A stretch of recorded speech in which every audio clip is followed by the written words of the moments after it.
Hello everybody, what's up? I'm Slick Diaz. Welcome to MMA Island. This is a postcard review show, aptly titled Postcards. I wonder who came up with that.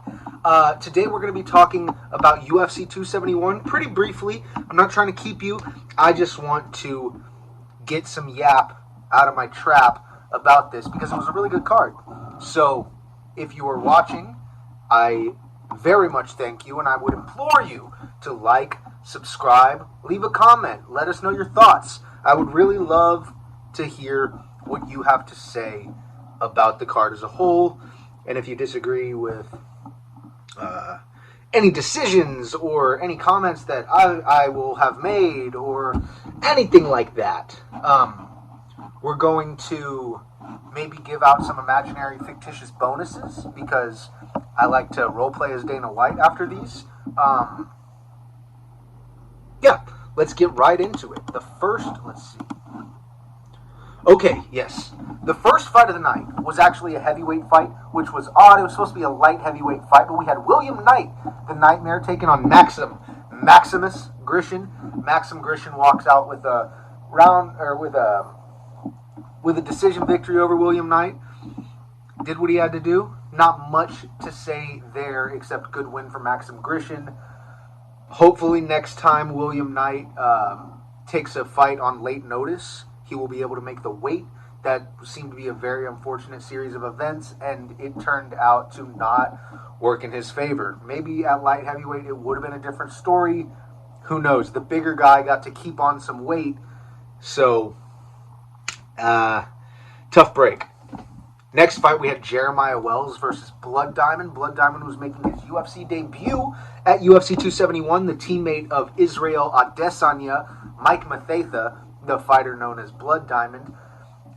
Lost his undefeated credentials on Saturday night, where he lost via submission at the tail end of the first round to Jeremiah Wells. It was an interesting fight, a meme-worthy fight even.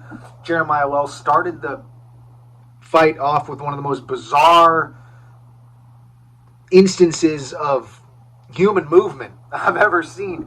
He started the... I guess I'll use this peanut butter lid to exemplify what I'm talking about. If you missed it, Mike Mathetha starts right here. Jeremiah Wells starts right here on the other side, right? It's a disc. The fight began, and Jeremiah Wells ran just along the cage. Can't tell if it was a plan or a strategy, but it enticed Blood Diamond, who is probably nervous for the big show, wants to make the right decisions. He rushed right into him on the cage and immediately was probably, a little bit overwhelmed in a clinch grappling situation. He did some good stuff with, like trying to manage the takedowns for a kickboxer and stuff like that. He had some good clinch fighting for a moment, but I really think the big mistake of that fight was Blood Diamond rushing into him as he was doing that weird meme shit. He should have just left. He should have just stayed in the middle of the octagon and waited for Jeremiah Wells to come meet him at the center, because that's where his best work would have been done on the feet as a credentialed and, quite honestly, a little bit legendary kickboxer. 101 record unofficially for Blood Diamond, but let's hope that he's able to make some changes and find some success in his next fight. Good win for Jeremiah Wells, even though it was a weird one for sure. Next, we had a crazy fight between Douglas Silva de Andrade and Sergey Morozov.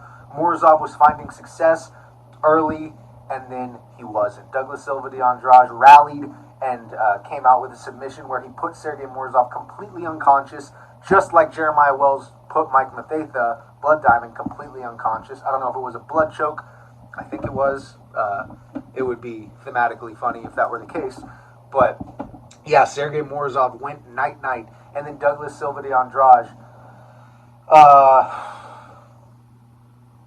very much made an impression on the media in his post-fight scrum when he was asking about what he would do with when he was asked about what he would do with bonus money, he gave a heartfelt answer about his family and his mother, and it very much endeared the MMA media to him and his situation and what those bonuses would mean to him. Next, we had Jacob Malkoun and AJ Dobson. AJ Dobson was coming into the UFC undefeated at 6-0, and a lot of the times when these people come in with no zero or with no losses in the loss column, and most of their finishes are first round finishes, that's typically an indicator that, one, they might not be prepared to go the full distance or go into an extended circumstance at the highest level, right? AJ Dobson showed some cool skills, but Jacob Malkoun proved to be too much. Jacob Malkoun is now 6-1 in his fight career as well. So AJ Dobson and Jacob Malkoun are both now 6-1. Jacob Malkoun takes the 0 from the grip of AJ Dobson. Next fight, Ronnie Lawrence and Mano Martinez gave us a fun fight. Ronnie Lawrence is showing his pedigree and how he's good everywhere. He's got some iron hands. He dropped Mano Martinez a bunch of times. He's got solid wrestling and scrambling ability. Ronnie Lawrence is going to be a problem for a lot of bantamweights. I'll just say that. Ah, yes. Next, we had Carlos Ulberg versus Fabio Charon. Carlos Ulberg just did what he did, or did what he does, rather. An ideal game plan for him. Stick and move, stay at distance, and it worked out very well for him because Fabio Charon didn't really show up. Even his coach had as much to say, and after the fight, he came up to Carlos Ulberg and his corner and said, "My fighter didn't show up. Sorry." And I think that was Henry Hooft. So Henry Hooft's never one to pull punches. But Fabio Charon definitely was pulling punches, and he didn't have very much activity at all. That is now 3 losses in a row for Fabio Charon, the Water Buffalo. I wouldn't be surprised if this is the end of his current UFC tenure. Who knows? Maybe he can go make some improvements on a regional scene and bounce back and come back. But Carlos Ulberg did what he needed to do to get the victory on his teammates' undercard. So good looks, Carlos Ulberg. Everybody loves you, especially the ladies. Tyler Phillips and Marcela Rojo gave us an exciting fight, of course, because those two are electrifying. Kyler Phillips ended up finding a round 3 submission, which I called. I'm not trying to brag, but yeah. Kyler Phillips is good, man. He's good everywhere. Marcelo Rojo's a dog, but he is now 16-9, whereas Kyler Phillips is 10-2, the MMA Lab product, teammate and I assume sparring partner of Sean O'Malley. It's obvious that they're giving each other really good looks because both of them are finding a lot of success. Kyler Phillips successfully bounced back from his last fight, which was a defeat. And he found a 3rd round finish, which was chef's kiss. Next, we had Roxanne Modafferi in her retirement fight, taking on Casey O'Neill. King Casey. Man, what can you say? Casey O'Neill, she gave a great performance. Roxanne Modafferi gave a nice, sayonara on her career. It was an emotional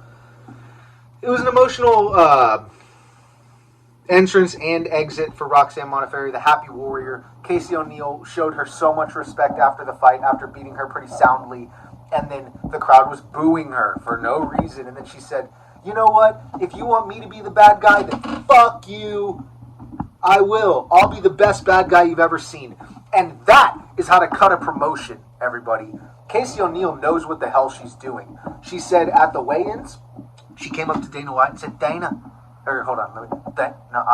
trying to do a Scottish accent mixed with an Australian accent, but I'm not going to because I'm going to butcher it. Dana, 60 G's, baby! No.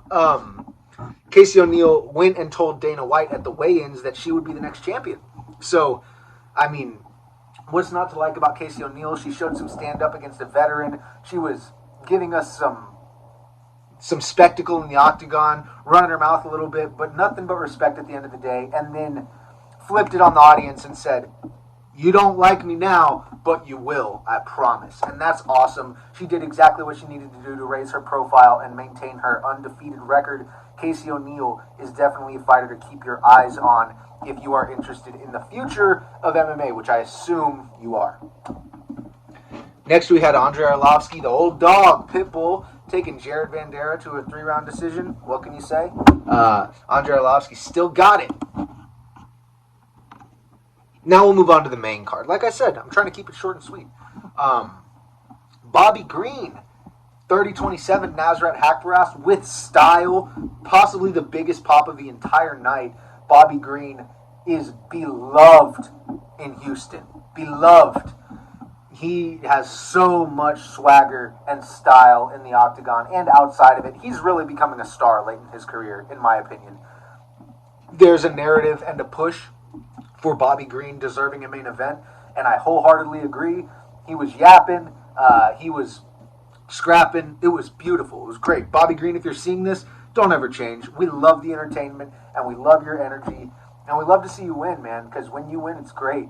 Your head movement, making them airball. Beautiful. Beautiful. Next, we had Alexander Hernandez losing to Renato Moicano by submission in the second round. Alexander Hernandez has since come on his Instagram and said, I don't know what's next for me. Potentially I'll get 1 or 2 more fights to make sure all the screws are loose, but then I might go into drone racing or digital art, which is kind of disheartening because he's a young, talented prospect. A lot of people didn't like him because of his antics and his brash demeanor, I suppose, but Alexander Hernandez wasn't enough to get it done versus the crafty veteran Renato Moicano. Renato Moicano got on the mic and made a bunch of fans with his post-fight interview, implored Dana to give him a bonus, made a fan out of me. Admittedly, I was a little bit sleep on Renato Moicano, and man, he did a great job. He fought a great fight, and he did wonderfully for himself in the post-fight instance. Chael always talks about there's 3 things that a fighter needs to do to perform, and if you can do 1, you're typically fine. If you can do 2, you're good, and if you can do 3, you're a star. I don't know. I don't really remember Renato's walk out, but I certainly remember the fight. I certainly remember his post-fight interview. So that's 2 of 3 just off top. Renato Moicano, you made a fan out of me. I'm excited to see your next fight. What a performance. I mean, really, really, really great job. Now we get to the big boys, the good stuff. Jared Cannonier and Derek Brunson faced off at middleweight for what was assumed to be potentially a title contention elimination fight. Jared Cannonier, man, what a rally.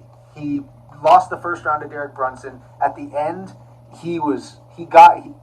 when they stood up at the end of the first round, Jared Cannonier looked around and was like, whew, man, I really got saved by the bell. And then he proceeded to dominate in the second round. Derek Brunson landed a few takedowns in the first round, expended a lot of his energy, and then had a choke deep into Jared Cannonier with 10 seconds left. And Jared Cannonier just toughed it out, had to make sure it's crystal clear that he wasn't going to lose. And man, he didn't. He really put on a signature performance against Derek Brunson. It was a brutal finishing sequence, y'all. Probably the last minute and a half of the fight was absolutely brutal. About 2 minutes before the fight, maybe about halfway through the first round, I was like, this is going to get stopped soon. And then it did. Jared Cannonier walks away victorious, 15-5, has secured the next title shot against Israel Adesanya, which is very, very intriguing for the middleweight division because he's always been the dark horse, hasn't he? He really always has been.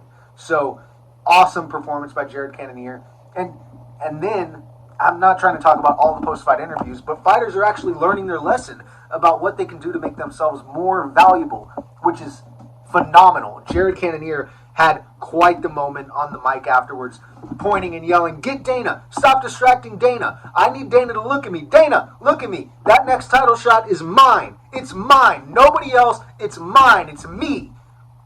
And Dana White said, okay, and then he said, thank you. And then he started smiling after having the meanest mug of all. Jared Cannonier is a delight to watch fight.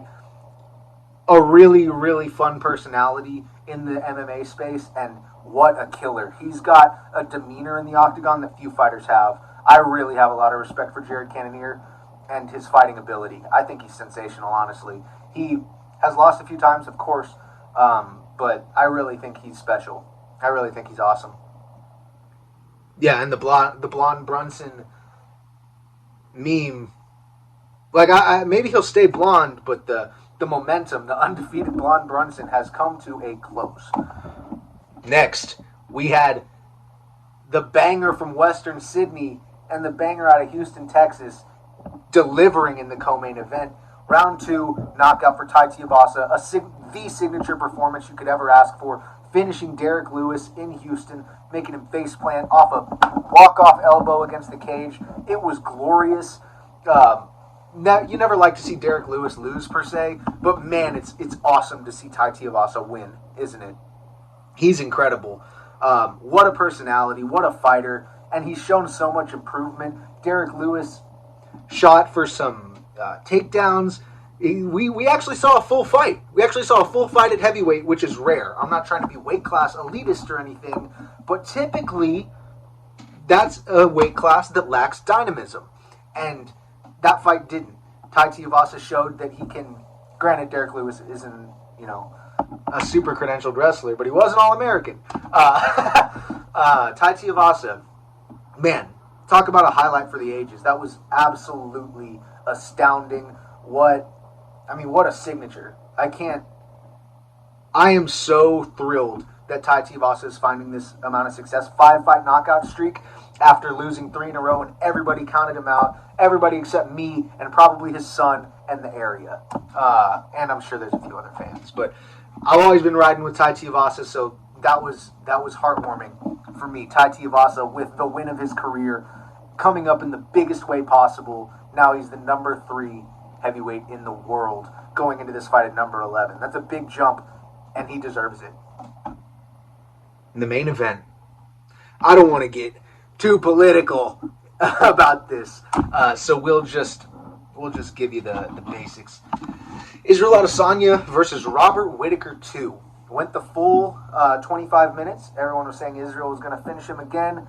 Short and sweet, simple, but it didn't turn out to be that. Robert Whitaker found a lot of success finding takedowns. He didn't do like a crazy amount with them, but for those of you saying that wasn't a close fight, that's ridiculous in my opinion. I think that it was extremely close. And I'm not just saying that because I'm a Robert Whitaker fan. I'm an Israel Adesanya fan as well. But that fight was much closer than people are making it out to be, especially in Texas with the scoring. Just got to look at it. But Robert Whitaker gave a great account of himself, walked away with his head held high, believing he did enough, and Adesanya obviously disagreed. But they had a warm embrace in the octagon, showed mutual respect for each other, and that's what it's all about. Because they have a rivalry, but they also showed that, this sport wouldn't be what it is without respect between two extremely high-level fighters. The 2 best in the world at the weight class, by a mile. Robert Whitaker, he says, after the fight, he said that there's no ceiling for him. He's just going to keep getting better and better and better, and he's super excited, which is wonderful to hear. Israel Adesanya continues his championship reign at middleweight. What a card it was. If I were to be giving bonuses out, right? It's tough. It's always tough. I guess fight of the night, I think they probably got it right? Let me double check. Jared Cannonier, Derek Brunson was... I value a back and forth in a fight a lot. And Sergey Morzov, Douglas Silva de Andrade was definitely a back and forth, but Jared Cannonier and Derek Brunson also gave us an awesome fight like that. But you probably got to give it to Douglas Silva de Andrade. Bobby Green, I think, deserved a performance bonus. Renato Moicano deserved a performance bonus. But you can't not give it to Cannonier and Tuivasa. So, actually, I'm not giving out different bonuses, really, because at the end of the day, it's a hard job, and I think they did the best they can. I'm not sure that I got the bonuses right, specifically what they gave out, but I believe so. This last section was pretty unnecessary, but yeah, this was Postcards on MMA Island. I've been your host, Slick Diaz. If you like this, make sure to like, subscribe, leave a comment, holla at your boy. Thank you very much. I'll see you next time.